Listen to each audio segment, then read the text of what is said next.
Okay guys, welcome back. Well, we know where this is going because I'm sitting in the office, ain't I? It's rant and rave time. And I don't know if it's more of a rant and rave or if it's more of an education for some of the novice people out there in the car world. What we want to do today is we want to talk about, I guess, costs of building cars. The problem today is we've got a lot of shows on TV and people get infatuated with that bullshit. It's all scripted, okay? Get that through your head. I'm not saying they're not a real business, but it's scripted, okay? Do I watch these things? Yes, I do. Well, if they're so bad, why do you watch them, you ask? Because I'm in love with cars. The guys, when I'm watching these car shows, all they are to me is in the background, they're just wonk, wonk, wonk, wonk, wonk, wonk, wonk, wonk, and I just look at the car. I don't care what they're saying. Doesn't matter. I look at the car. Because that's what a true car guy's all about. He's looking at the car. He's not listening to what they're babbling about. So where it's going today is, what is my bitch and complaint today? The bitch and complaint today is, I don't know if it's because of TV shows or if it's just because of people with their heads swelling up with businesses or what's going on out there. You know, there used to be a lot of auto body shops and stuff like that. There's a lot of us out there going, all of a sudden, you know, the car scene has really, it's exploded. It's a wonderful thing. Wow. I think it's thriving more today than it was back in the day. But what's happening is, you know, you're getting body shops that used to be just regular collision shops, and now they're putting a sign up front, we build hot rods, and they really don't. They haven't got a clue. You know, you're getting guys that all of a sudden see this shit on TV, or maybe they just got an idea in their head, let's open up a shop and start building hot rods, and, you know, they got no background in it, but they hire some guys and they hope they can get away with it. But that's really not what the bitch is either. Here's the bitch. Why is it that there seems to be a big pissing match and a big competition out there? Why is it every time, I don't know, I've got a few local ones right around me too. I got a few local shops around me too, and this is their main thing. Oh, I'm building a $400,000 car. Well, I'm doing a $600,000 car. I just built a $200,000 one. Well, holy grail, I just did a $1 million car. The magazines come out, they get in the news maybe, possibly, or they get in the newspaper, or they're at the car shows, or they're at everything, and the first fucking thing they're saying is, I just did a $250,000, this is a $250,000 build. Who gives a fuck what it is? Who cares? What are you, stupid? Nobody cares what it costs to build it. Unless somebody else wants to build that car and they want to know, nobody cares. Okay? Don't be throwing numbers out there. And who are you to tell, you know, if that's the customer, I thought the customer, what he spends with you is between you and him. Now, if the customer wants you to go ahead and babble to everybody and tell everybody and brag about how much he just spent, well, I guess he's just a showboater. Because that's what he is at the end of the day, just a showboater. That would be like all of us walking around here and saying how much money we make. Oh, I make 20 grand a year. Well, I make 40 grand a year. Well, I make 100,000 a year. Big fucking competition. Wonk, wonk, wonk, wonk, wonk. That's all it is. I don't understand these shops. I don't want to care. I don't care. Now, granted, the car you build is beautiful. Do you hear me? There you go. You want it? You got the big thumbs up. The car is beautiful. I love it. It looks gorgeous. Or maybe I don't like it. I don't know. I don't know if it's my style. I'm not knocking the work. I'm not knocking what you did. I'm knocking is, who gives a fuck what you spent? It's only worth what someone else is willing to pay. Do you get that through your thick fucking skull? Doesn't matter if it costs $300,000 to build it. It ain't worth $300,000 unless someone wants to give you that for it. Now, is it? Right? Remember one thing. That car is going to win all the awards for the next year or two, and then it's just done and another one comes along. So you're not building a car, you're building a piece of art to win a $10 piece of trophy. Now, this is not a knock about them themselves. It's a knock about, I'm sick and tired about hearing how much a car costs and what you're into it for. Tell me about the car. First thing when customers come to me is I look at my cars, oh wow, when I build them for customers, I say, yeah, we did this color on it. If the customer allows me, even paint, I ask the customer, do you want me to tell somebody else or not? And if they say, yeah, it's okay, you can tell someone else the color, then I do. If they say, no, I don't want to, I just say, here's a beautiful color we picked out.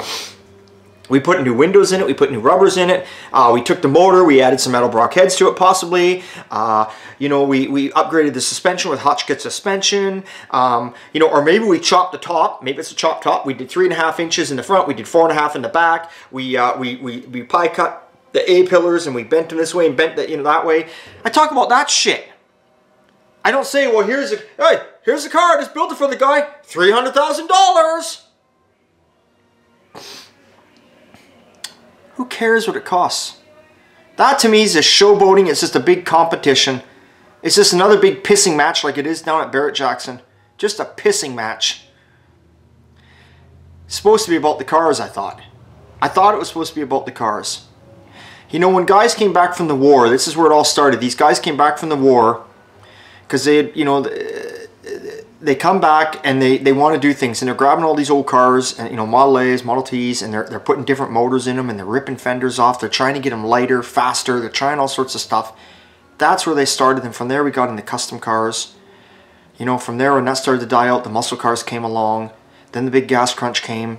Then American Graffiti came out. Yay! Love American Graffiti. My hero, John Milner, with that 32 Deuce Coupe. You know, that's why I moved out to the valley, so I could be the fastest in the valley. Well, I'm in the valley, but I'm not the fastest. Oh well. But anyway, that came out, and all of a sudden that brought hot rods back, and it brought customs back, and it brought a thing called street rods back. And what street rods are is that, you know, your local shops, like we'll say Honest Charlie, where you buy a lot of stuff, and SoCal Speed Shop. You know, we have some up here in British Columbia. We have the Old Car Center. We got Hot Rods and Classics. That's where you can go in and you can buy a frame, even a body. You can buy a brake kit. You can buy everything, and you can go home and put a car together, even if you don't have a car. You can build it over the counter and build it. And that's a street rod. Okay, a hot rod is something that somebody, which what I'm into, and a lot of my friends are into, and probably a lot of you guys out there, we build it from what we find lying around. And we do, you know, and we do it that way. So that's different. Now, granted, I build cars. A lot of the cars I build for customers, I go get the stuff off these.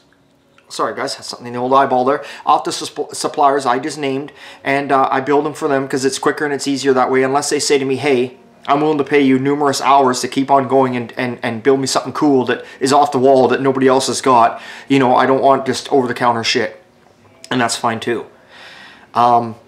So, you know, it got into that. That's the difference between a hot rod and a street rod. And then all of a sudden, rat rods came along. And what rat rods did for us was it allowed guys that had cars that had primer blotches, rust, weren't quite finished. All of a sudden, we started taking those cars to car shows because now we weren't shunned like we used to be. People started looking more at those cars than they do the ones with the fancy paint job. Because at one point it used to be where if you didn't have a fancy paint job, or your motor was smoking or knocking, or your interior was ripped up, people would just laugh at you at a car show. It's true, they would. You know, they wouldn't necessarily be right in your face laughing, but they were laughing. And so the rat rod scene did that for us. Now, rat rods have gotten a little carried away tonight, in my opinion. I'm not knocking them, but there are some out there that are just total shit boxes, you know. But it's no different than anything. So, you know, it got a little carried away. Now the biggest thing is cars of patina, barn finds, and old history cars. And it doesn't necessarily, a history car doesn't necessarily have to be a car that was built by somebody like Ed Roth or Gene Winfield or Barris. A history car can just be something that, you know, an older gentleman, I mean older, like someone now that's in their 70s or 80s possibly, has got his car from back in the day he built in the 50s tucked away in a barn. Well, people want to buy all those cars. They want to grab them up because it was built back then, and that was kind of showing that technology and what was going on back then. So those have become quite popular. But it seems to me nowadays is that the car scene is thriving. It's good, and that's awesome. And but there's just that 20%, I guess. I don't really know if that's a good number, because it's not a huge number, definitely not half, but there's a good 20-25% now of these shops out there where all it seems to matter is how much the build was. It seems like all they're doing is just butting fucking heads together like this. Like I say, you know, we got a shop over here, you know, in town, you know, I just built the $200,000 car, and you know, you got the shop down the road. Well, yeah, well, I just did mine was $250,000. Oh, okay, well, I just did one that was $300,000. It's not about putting the cars all side by side. It's about how much you spent. I don't give a fuck what you spent. Most of us blue-collar working guys that are watching this video right now, we don't care what you spent either. We care about the cars. That's why we're here, right, guys? We're here for the cars. We're not here to hear how much you spent. And just to school you, just to school these other shops that are doing this just a little bit. Now, granted, hold it a second. There are guys that are millionaires and they want to spend this kind of money, and it does take money. It's not cheap like it used to be to build a car anymore. It's nowhere near like it used to be. It's not cheap like it used to be. 25 grand, if you're 40 years old and up, 25 grand years ago when you're in your 20s was a very nice car. Good running gear, nice interior, good paint job, that was it. 25 grand now is a start. But 100 grand is ridiculous. I mean, it ain't ridiculous, but it doesn't have to go to that. You know what I'm saying? And there are some guys out there that can still build a car for even less than 25 grand if they're doing the work themselves. But I'm focusing on if you're paying somebody to do it, okay? And I'm talking frame off restorations only. I'm not talking just a paint job. I'm not knocking. I'm not saying there are guys out there that want you to build that $250,000 car. And that's all fine. They can afford that. But what I'm saying is that I'm just sick of hearing about what it, you know, that's the first thing that's on your mind is this is what I built, this is what I built. So what? I see cars that are 20, 30 grand, pull up next to a car that's got 200,000 into it, and they're getting more looks than anyone. You want a car for an example? Give me a big fucking hell yeah if you want to see my video on my 52 Chevy hardtop. Now, I'm not much of a car show guy, but I do go to some shows. I've had that car down at Santa Maria, I've had it at Bonneville, I've had it all over some of the local little runs around here. I drive by, I pull in, I leave again because I ain't fucking sitting in a parking lot all day because I'd sooner be driving than sitting around all day. I've pulled it in. I've had as many people, if not more, looking my car over with all the rust and holes and blah blah, whatever's going on with it, except the running gear is new and safe. Obviously, look at the place I just told you I drove it to. I've had as many, if not more, people look at that car than they are the ones with the big, huge $200,000-$300,000 in it. Okay? You don't need to spend $2, $3, or $100 even $1,000 to win a trophy or to have a beautiful car. You don't need to spend that, and don't let that kind of guys in those kind of shops talk you into that bullshit, because that's what it is bullshit. Okay? Now sometimes you have to spend that if the customer wants certain things. And that's where I'm sticking up for the guy that built the $200,000 car. Some customers, it's never ending. They want that. We want it, we want it, we want it.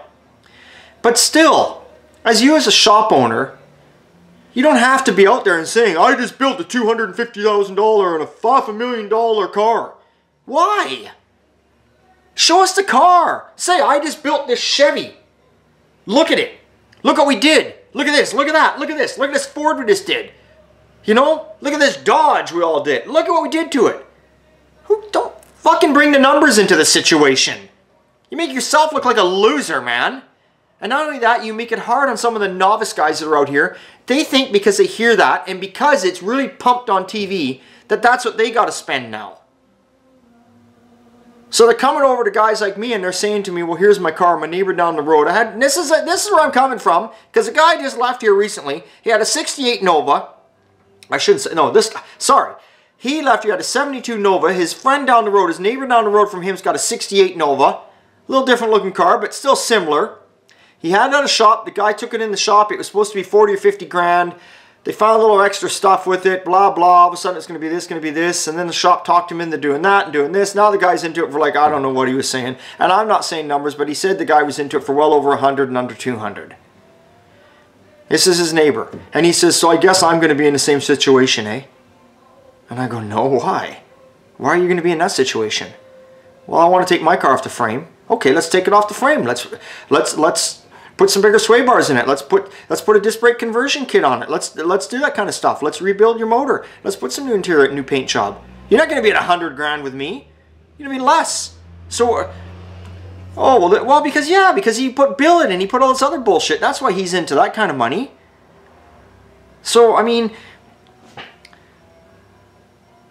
shop around, look around, talk to people. That's all I can say. Just because you go to one shop and that's what they tell you, doesn't mean the next shop's going to tell you the same thing. You know? Do your research.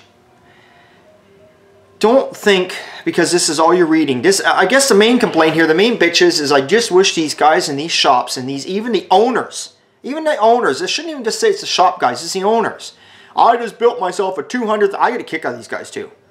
Because I've had these guys several times. I walk up to a car show and I never say who I am.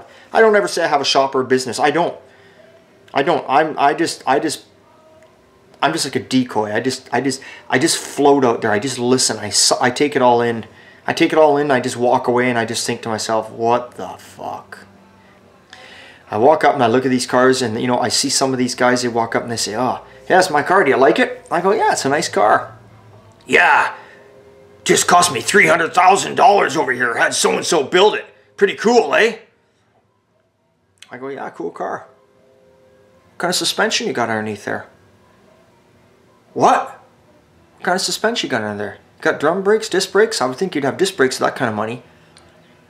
Oh, yeah, I got the best. Well, what is it then, drum or disc? Well, I just got the best. You gotta love those guys. Endless wheelbarrows full of money. I don't want to build cars for guys like that. Some people do because it's nice, because they can just, it's money, money, money, money. Here's a guy that's worth $1 million. He wants to spend 400 grand with me. Just right on, right on. I want to build the car for the guy that understands what's going on, the guy that can go to a car show when I'm not there, even though he didn't build it, and at least he can explain what was done, and he's got his ideas and his thoughts into it. A guy that built the car his way, not the shop's way. That's what I want.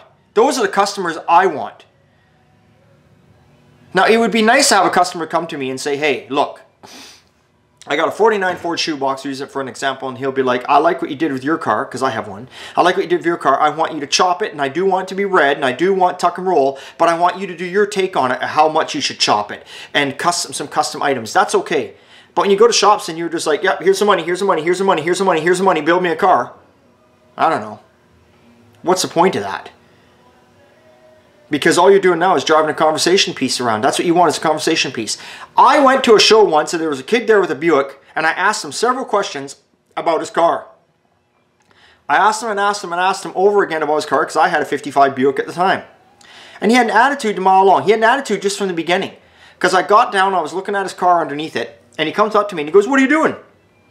I didn't touch it, because you don't ever touch cars. I'm looking underneath. I said, I'm looking underneath to see how you lowered the car. I go, I got a Buick at home too. I just want to see if you cut the coils, or, you know, if you run the drop spindle, or if you've upgraded suspension, or if you've clipped it. I'm just wondering. Oh. I says, so I looked underneath there. I says, so what is that? You just maybe cut the coils? Yeah, that's what was done. Yeah, whatever. And I was like, huh? Like, he didn't really give me the answer. But I could tell by looking at it, the coils have been cut. So I walked around back and looking at it. He gets mad again. He goes, what are you doing? I says, well, I'm just seeing what you did in the back. And he was like, I can't remember what exactly he said to me now. He said something to me like, he's like, I don't fucking know. He goes, who cares? He goes, I just bought it because it looks cool.